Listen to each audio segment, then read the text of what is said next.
Hello students, आज के इस वीडियो में बच्चों हम पढ़ेंगे आनुवंशिक विभिन्नताओं के बारे में। आनुवंशिक विभिन्नताएं या जेनेटिक वेरिएशंस इन्हें कहा जाता है।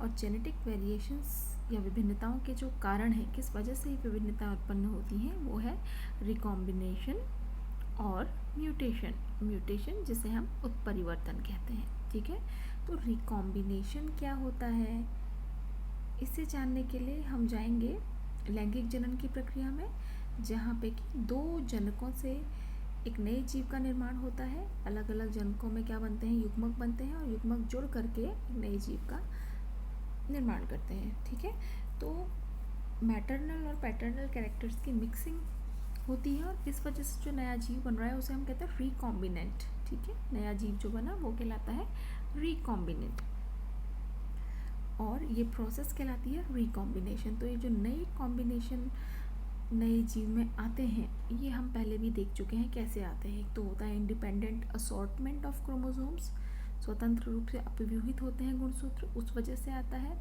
और निषेचन की प्रक्रिया जो कि अलग अलग जनकों से आए हुए युग्मकों को एक करती है, उस वजह से जो है रिकॉम्बिनेंट्स उत्पन्न होते हैं। रिकॉम्बिनेंट मतलब कि जनकों से थोड़ा अलग है, उनमें आनुवंशिक विभिन्नताएं उपस्थित हैं। ठीक है, दूसरा जो मेन रीज़न है आनुवंशिक विभिन्नताओं का, वो है म्यूटेशन या उत्परिवर्तन।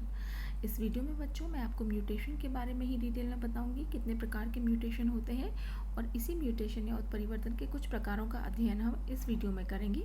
बाकी अगले वीडियो में डिटेल में आपको बताऊंगी। ठीक है, तो स्टार्ट करते हैं विद द टॉपिक म्यूटेशन या उत्परिवर्तन। बच्चों, ह्यूगो डी व्रीस नाम के बायोलॉजिस्ट थे, डच बोटानिस्ट डच थे वो। उन्होंने एक प्लांट पे स्टडी किया, ओइनोथेरा लेमार्कियाना नामक प्लांट पे इन्होंने स्टडी किया। ठीक है, इन्होंने कई जनरेशन तक इस प्लांट की स्टडी जब की, तो इन्होंने देखा कि कुछ जो पौधे उत्पन्न हो रहे हैं वो म्यूटेटेड हैं, यानी कि उत्परिवर्तित हैं, यानी कि उनमें कुछ अंतर पाए जा रहे हैं अपने जनकों से। ठीक है, ओइनोथेरा लेमार्कियाना नामक प्लांट पर इन्होंने स्टडी किया था, जिसका कॉमन नेम है इवनिंग प्रिमरोज। इससे भी क्वेश्चन पूछा आपसे जाता है। और ह्यूगो डी व्रीस ने अपनी म्यूटेशन थ्योरी दी। ह्यूगो डी व्रीस से पहले बच्चों डार्विन की जो थ्योरी थी, डार्विन की थ्योरी जब आई थी, उसमें डार्विन ने स्पोर्ट्स बोला था। म्यूटेशन शब्द के लिए उन्होंने शब्द दिया था स्पोर्ट्स। ठीक है, जो कि बाद में ह्यूगो डी व्रीस के द्वारा चेंज किया गया इनटू उत्परिवर्तन या म्यूटेशन। अब ये म्यूटेशन क्या होता है? Mutation can be defined as a sudden, stable, discontinuous and inheritable variation which appear in organism due to permanent change in their genotype. ठीक है, इसको थोड़ा सरल करके मैं आपको बताती हूँ कि म्यूटेशन क्या होता है।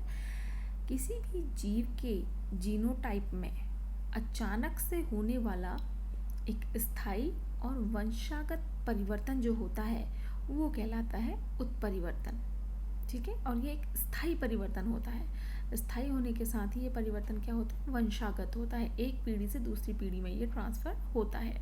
तो उत्परिवर्तन ये प्रक्रिया कहलाती है। और उत्परिवर्तन के पश्चात जो जीव बन रहा है उसे हम बोलते हैं म्यूटेंट। क्या बोलते हैं उसे हम? म्यूटेंट। ठीक है, अब म्यूटेशन के दो प्रकार हैं, ऑन द बेसिस कि किस प्रकार से हो रहा है। बहुत जनरल सा ये डिवीज़न है कि म्यूटेशन कैसे हो रहा है।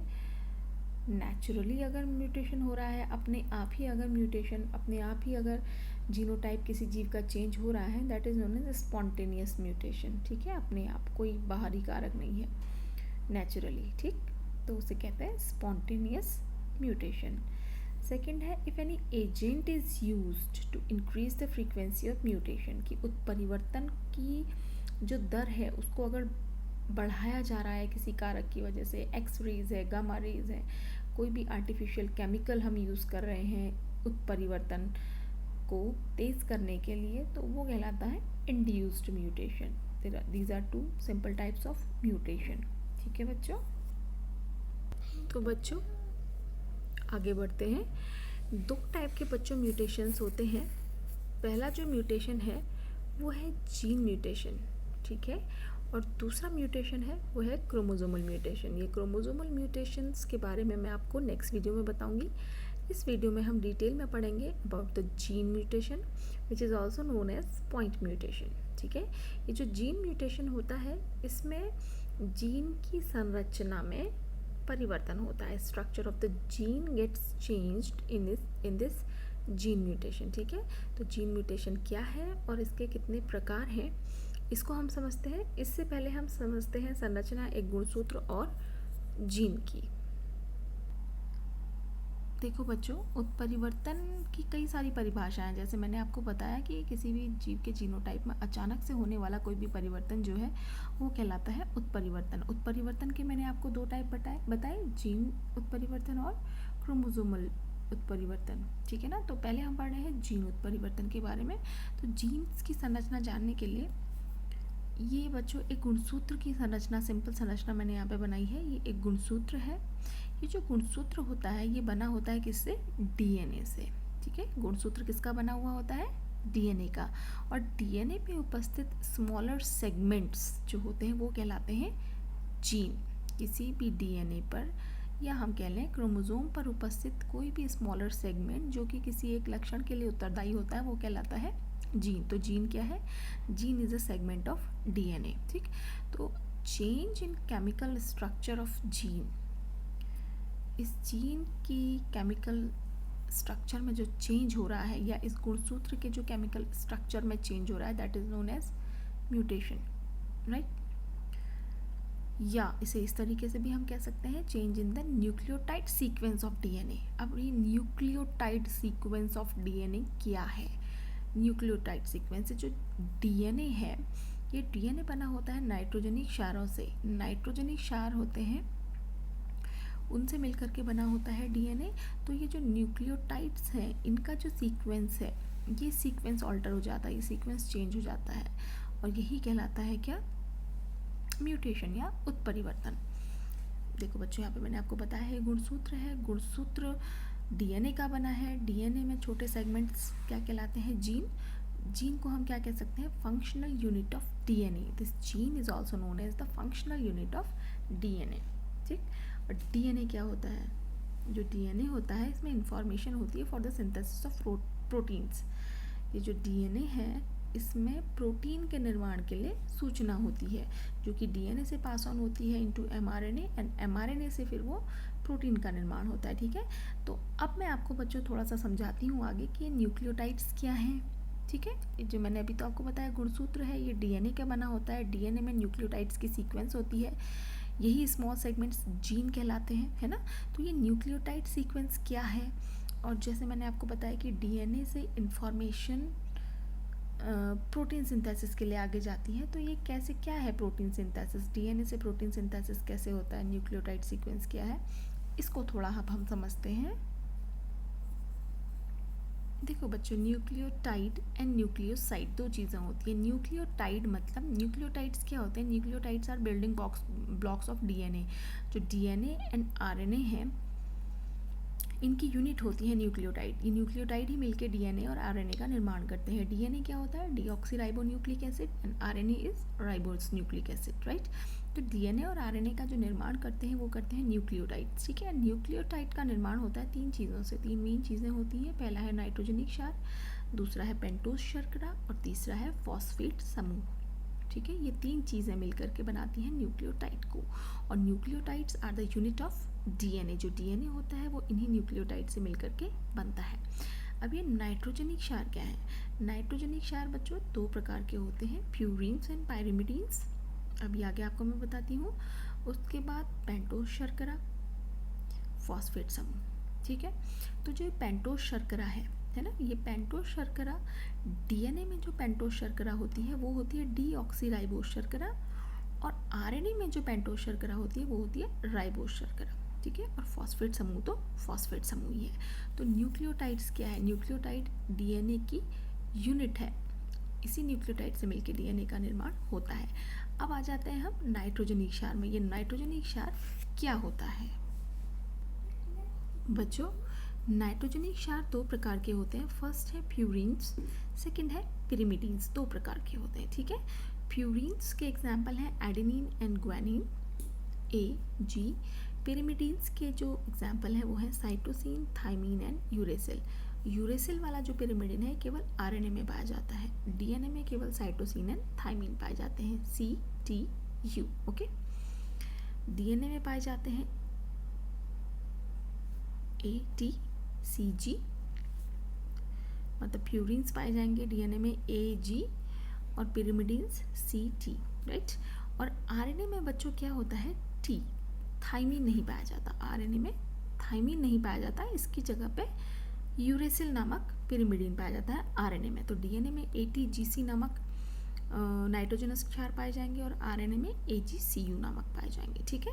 इनको याद करने का एक शॉर्टकट तरीका है जो मैंने यहाँ पे लिखा है, क्योंकि बच्चे कभी कभी कंफ्यूज करते हैं प्यूरिन्स ए और जी होते हैं कि पैरामिडिन्स होते हैं, है ना। तो एक शॉर्टकट ट्रिक यहाँ पे है, that is pure S gold, आपको याद करना है, प्योर एस गोल्ड, ठीक है।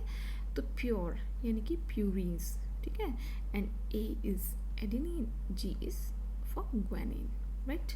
सेकेंड आपको याद करना है cut the pie, cut the pie, pie means pie pyrimidines, pyrimidines, okay, and C cytosine, U uracil and T thymine, ठीक। अब बच्चों इनका जो डिटेल स्ट्रक्चर हम पढ़ेंगे प्यूरिन्स एंड पैरामिडिन्स का, वो मैं आपको नेक्स्ट जब मैं मॉलिक्यूलर बेसिस ऑफ इनहेरिटेंस पढ़ाऊंगी वहाँ पे मैं आपको डिटेल में इसकी स्ट्रक्चर बताऊंगी। फिलहाल म्यूटेशन समझने के लिए आपका इतना जानना ज़रूरी था कि क्या है प्यूरिन्स, क्या है पिरिमिडिन्स, ओके। तो अब हम आगे बढ़ते हैं।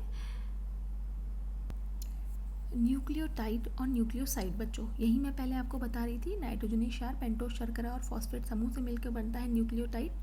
और न्यूक्लियोसाइड क्या होता है, न्यूक्लियोसाइड का मतलब है जब फॉस्फेट समूह अनुपस्थित हो न्यूक्लियोटाइड में, न्यूक्लियोटाइड माइनस फॉस्फेट समूह इज नोन एज न्यूक्लियोसाइड। ये भी डिफ्रेंशिएट करने के लिए आपसे एग्जाम में पूछा जाता है। इससे पहले मैं आपको जब उत्परिवर्तन बता रही थी तो मैं आपको बता रही थी कि डीएनए क्या करता है, डीएनए से जो इन्फॉर्मेशन होती है that is transferred for the synthesis of protein. तो वो कैसे इन्फॉर्मेशन ट्रांसफ़र होती है, क्या उसे हम कहते हैं, उसे भी हम थोड़ा सा यहाँ पे पढ़ते हैं। उसे बच्चों हम कहते हैं central dogma of molecular biology, central dogma of molecular biology. यहाँ क्या होता है, जो इन्फॉर्मेशन होती है वो डीएनए से एमआरएनए एंड देन एमआरएनए से प्रोटीन सिंथेसिस के लिए आगे बढ़ती है। देखो बच्चों, this is known as the central dogma of molecular biology. DNA से पहले डीएनए का निर्माण होता है, उस डीएनए से फिर एमआरएनए का निर्माण होता है और एमआरएनए फाइनली सिंथेसाइज करता है प्रोटीन को। So the process of formation of DNA from DNA is known as replication. DNA से फिर एमआरएनए का निर्माण कहलाता है ट्रांसक्रिप्शन और एमआरएनए से प्रोटीन का निर्माण कहलाता है ट्रांसलेशन, ठीक है। So the flow of information from genes to protein, genes और DNA, right. Flow of information from genes to protein through successive biochemical steps of replication, transcription and translation is known as central dogma of molecular biology. So the genes or DNA are carrying the genetic information for the synthesis of protein, right? तो अब हम आगे बढ़ते हैं कि mutation में क्या दिक्कत होती है। अगर म्यूटेशन हो रहा है तो कैसे जो स्ट्रक्चर ऑफ प्रोटीन है वो डिस्टर्ब हो जाता है, जो नॉर्मल प्रोटीन बनना चाहिए उसकी जगह कैसे अलग प्रोटीन्स का निर्माण हो जाता है। तो बच्चों अब आपको न्यूक्लियोटाइड सीक्वेंस समझ में आ गया, क्या न्यूक्लियोटाइड है, क्या एटीजीसी, प्यूरिन, पैरामिडिन क्या है वहाँ पे, है ना। तो एक simpler definition of mutation is the change in the nucleotide sequence of DNA is known as mutation.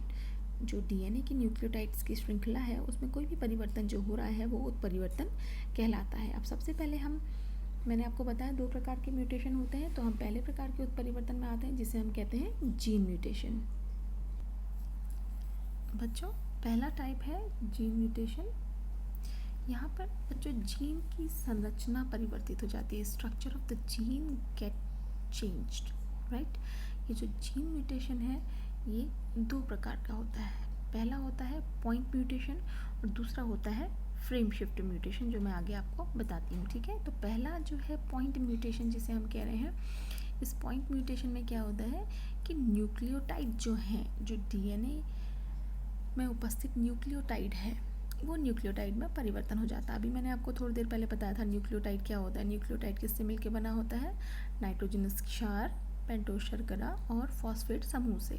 Nitrogenous क्षार मैंने आपको बताए थे 2 प्रकार के होते हैं, प्यूरिन्स एंड पायरिमिडीन्स, ठीक है। तो यहाँ वही हो रहा है, पॉइंट म्यूटेशन में न्यूक्लियोटाइड्स परिवर्तित हो जा रहे हैं, ठीक है। एक न्यूक्लियोटाइड दूसरे से बदल जाता है, ठीक है। तो ये जो पॉइंट म्यूटेशन है ये भी आपका 2 प्रकार का है। पहला है ट्रांजिशन। ट्रांजिशन में बच्चों क्या होता है, purine gets changed with purine, कि जो नाइट्रोजनिक क्षारों की श्रृंखला है डीएनए में, उसमें जो प्यूरिन है वो प्यूरिन से ही चेंज हो जाएगा। सपोज वहाँ पे ए है, so A will get change with G, G है तो G will get change with A, right. और या फिर pyrimidine will get change with pyrimidine. तो प्यूरिन से चेंज हो रहा है या पिरिमिडीन से चेंज हो रहा है, तो this mutation is known as transition type of point mutation, ठीक है। अब इनके चेंज होने से क्या होता है बच्चों, अगर प्यूरिन ए से जी चेंज हो जा रहा है या जी से ए चेंज हो जा रहा है या सी से टी चेंज हो जा रहा है, टी से सी चेंज हो जा रहा है, तो इससे बच्चों जो प्रोटीन बनता है ना, डीएनए से एमआरएनए बनेगा, एमआरएनए से जो प्रोटीन बनेगा वो प्रोटीन की संरचना बदल जाएगी किसी भी चीज़ में, ठीक है। Next type is transversion. Transversion का मतलब है purine will get replaced with pyrimidine और pyrimidine will get replaced with purine. तो इन दोनों में से किसी भी प्रकार का पॉइंट म्यूटेशन हो सकता है, ठीक है। अब इसको थोड़ा हम डिटेल में पढ़ते हैं। 3 types of point mutations are there. पहला है साइलेंट, सेकेंड है नॉनसेंस, थर्ड है मिससेंस। ये बच्चों मैंने यहाँ पे बनाया है नाइट्रोजनस क्षार या नाइट्रोजनी बेस का एक ट्रिपलेट लिया है मैंने यहाँ पर, जिसे हम कोडॉन कहते हैं, ठीक है। ये आप सपोज कीजिए कि डीएनए की श्रृंखला में उपस्थित नाइट्रोजनिक क्षार है। तो एक एग्जांपल से मैंने समझाने की आपको कोशिश की है कि नॉर्मल कंडीशन में क्या है, AGT है, ओके, AGT नॉर्मल है, ठीक है। ये जो AGT ट्रिपलेट कोडॉन है ये mRNA जो बनाता है बच्चों, है ना। मैंने आपको अभी थोड़ी देर पहले बताया था सेंट्रल डॉग्मा का मैंने क्या बताया था, वहाँ डीएनए से क्या बनता है, mRNA। तो डीएनए से बच्चों जब mRNA बनता है तो ये जो बेसिस होती है नाइट्रोजनिक क्षार ये बदल जाते हैं। A U से रिप्लेस होता है, G C से रिप्लेस हो जाता है, T A, ठीक है। ये mRNA का सीक्वेंस है, ये डीएनए है तो mRNA इस तरीके से कोड करता है। अभी आप ऐसे ही पढ़िए, मैं अपने नेक्स्ट वीडियोस में आपको ये क्लियर करूँगी कि कैसे ये चेंजेस होते हैं, ओके। तो नॉर्मल सिचुएशन में AGT है, mRNA इसका बनेगा UCA और इस UCA से जो प्रोटीन बनता है वो होता है सीरीन, ओके। तो silent type of point mutation में क्या होता है बच्चों, AGT जो डीएनए श्रृंखला में न्यूक्लियोटाइड थे वहाँ AGT में T सपोज चेंज हो गया विद A, तो इसका जो mRNA है वो क्या कोड करेगा, UCU, ठीक है। तो उत्परिवर्तन तो यहाँ हुआ, पॉइंट म्यूटेशन यहाँ पे हुआ, बट ये जो UCU था luckily this will code the same protein serine. तो फिनोटाइप में कोई बहुत ज़्यादा चेंज, कोई भी चेंज नहीं होगा, बहुत ज़्यादा नहीं, कुछ भी चेंज फिनोटाइप में जीव के नहीं होगा। साइलेंट म्यूटेशन इसीलिए हम इसे कह रहे हैं, ठीक है। यहाँ नाइट्रोजनिक क्षार चेंज हुआ, उससे बनने वाला mRNA भी चेंज परिवर्तित हुआ, लेकिन जो प्रोटीन इसने कोड किया वो सीरीन ही है, तो कोई फिनोटाइप में परिवर्तन नहीं होगा। देखो नॉनसेंस टाइप ऑफ म्यूटेशन में क्या होता है, यहाँ पे जैसे AGT था तो यहाँ ATT हो गया, G की जगह T आ गया। इससे नया बनने वाला जो mRNA है वो है UAA। ये UAA बच्चों क्या होता है, एक नॉनसेंस कोडॉन होता है। नॉनसेंस कोडॉन मतलब कि ये प्रोटीन सिंथेसिस को स्टॉप कर देता है, जिसको टर्मिनेशन कोडॉन हम कहते हैं, राइट। तो ये प्रोटीन सिंथेसिस को स्टॉप कर देगा, ये नॉनसेंस म्यूटेशन कहलाता है, ठीक है।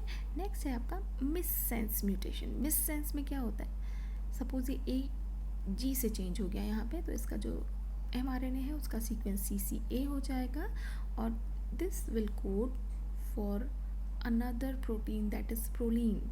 यहाँ पे एक नया प्रोटीन बन गया, नॉर्मल केस में क्या बन रहा था, सीरीन, ठीक है। अब यहाँ पे म्यूटेशन की वजह से कौन सा प्रोटीन बन गया, प्रोलीन बन गया, जो कि नॉर्मल से हटके है, एबनॉर्मल प्रोटीन की यहाँ पे एक फॉर्मेशन हो गई। तो ये कहलाता है मिससेंस म्यूटेशन। तो मिससेंस म्यूटेशन का बच्चों एक एग्जाम्पल मैं आपको बता रही हूँ। आपने सुना होगा सिकल सेल एनीमिया। ये सिकल सेल एनीमिया भी अभी मैं आपको जस्ट एज एन एग्जांपल यहाँ पे बता रही हूँ मिससेंस म्यूटेशन का। Sickle cell anaemia, sickle cell anaemia में क्या होता है बच्चों, नॉर्मल जो हेल्दी ह्यूमन बींग्स हैं उनमें जो आरबीसी होती है उसका शेप जो होता है that is round and that will carry normal amount of oxygen. But sickle cell anaemia में क्या होता है, जो आरबीसीज होती हैं वो सिकल सेल हंसिया नुमा हो जाती हैं, हंसिया या दराती जिसे हम कहते हैं उसके आकार की आरबीसीज हो जाती हैं सिकल सेल एनीमिया में। ठीक है, तो उनकी जो ऑक्सीजन कैरिंग कैपेसिटी है वो बहुत ही लो हो जाती है। ठीक, सिकल सेल एनीमिया एक डिजीज़ है। ठीक है, क्रोमोसोमल डिसऑर्डर है। यहाँ क्या होता है, मिससेंस म्यूटेशन। यहाँ ग्लूटामाइन, नॉर्मल कंडीशन में ग्लूटामाइन फॉर्मेशन होता है। ठीक है, but due to missense mutation RBC में वेलिन फॉर्मेशन हो जाता है और इस वेलिन के फॉर्मेशन होने की वजह से जो आरबीसी का शेप है वो सिकल सेल हो जाता है और सिकल सेल एनीमिया का यही कॉज है, missense type of mutation. And these all are the types of point mutation. Okay बच्चों, होप कि आपको ये समझ में आया होगा। अब हम इसी पॉइंट म्यूटेशन का सेकेंड पार्ट में शिफ्ट करते हैं, that is known as frame shift mutation.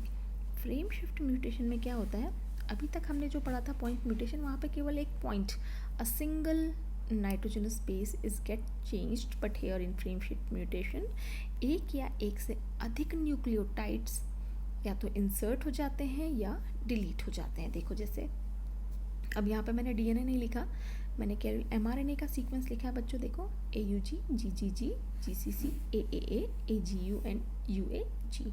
ठीक है, ये तीन के जोड़े में बच्चों इनको हम कोडॉन बोलते हैं।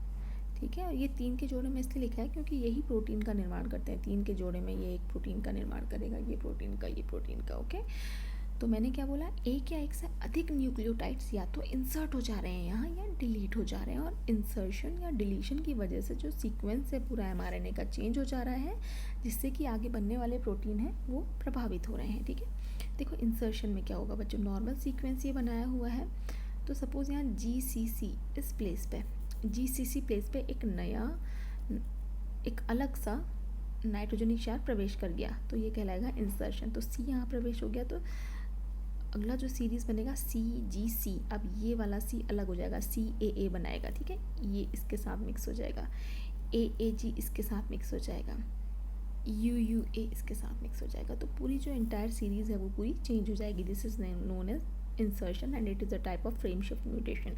और जो ये फ्रेम शिफ्ट म्यूटेशन है ये किसका पार्ट है, जीन म्यूटेशन का। ओके, जीन म्यूटेशन 2 प्रकार का है, पॉइंट म्यूटेशन जो मैंने आपको ये बताया, और फ्रेम शिफ्ट म्यूटेशन। ठीक, डिलीशन में क्या होता है बच्चों, सपोज ये G यही डिलीट हो गया, G अगर डिलीट हो जाएगा तो आगे का कोडॉन कैसे पढ़ेंगे, क्योंकि ये 3 के पेयर में होते हैं, CCA, okay, then AAA, okay, then GUU। तो जो भी प्रोटीन कोड आगे के होंगे, इससे अलग प्रोटीन कोड, नॉर्मल कंडीशन में इससे जो प्रोटीन कोड हो रहा था, इससे जो प्रोटीन कोड हो रहा था, अब यहाँ इंसर्शन में भी इससे अलग प्रोटीन कोड होगा, इससे अलग प्रोटीन कोड होगा, इससे अलग प्रोटीन बनेगा। एंड डिलीशन में भी अब यहाँ पे इससे अलग प्रोटीन बनेगा, इससे अलग प्रोटीन बनेगा और इससे अलग प्रोटीन बनेगा। तो बच्चों इस वीडियो में हमने पढ़ा about the gene mutation and it's type. अगले वीडियो में बच्चों मिलते हैं और पढ़ते हैं अबाउट द क्रोमोसोमल म्यूटेशंस और chromosomal aberration. Thank you, hope कि आपको ये वीडियो से स्टडीज़ में हेल्प मिलेगी।